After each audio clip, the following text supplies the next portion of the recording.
అరకప్పు కంటే ఎక్కువ షుగరు, పావు కప్పు కంటే కొంచెం తక్కువ. 1 కప్పు గోధుమ పిండికి మిక్స్ వేసుకోవాలి. ఇది ఫస్ట్ ఇది గ్రైండ్ చేయాలి మెత్తగా. ఆయిల్ తీసుకోవాలి. ఈ ఆయిల్ మిక్సీ ఆ పొడిలో యాడ్ చేయాలి.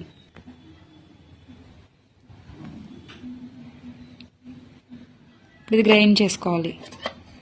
ఇది కప్పు తీసుకున్నాం.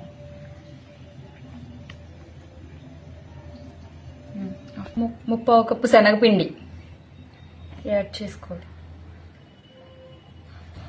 బొంబాయి రవ్వ 1 టీ స్పూన్, చిటికెడంత ఉప్పు, బేకింగ్ సోడా కానీ సోడా ఉప్పు కానీ కొంచెం, ఏదో టేస్ట్ కోసం.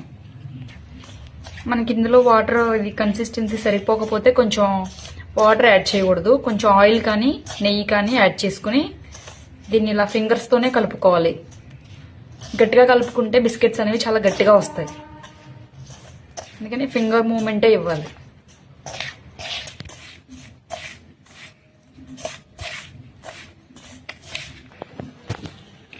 కొంచెం ఆయిల్ సరిపడకపోతే ఆయిల్ వేసుకొని కొంచెం ఈ విధంగా ఈ కన్సిస్టెన్సీ వచ్చే వరకు మనం పిండిని కలుపుకొని ఒక 10 మినిట్స్ అలా పక్కన పెట్టుకుంటే మనకు బిస్కెట్స్ బాగా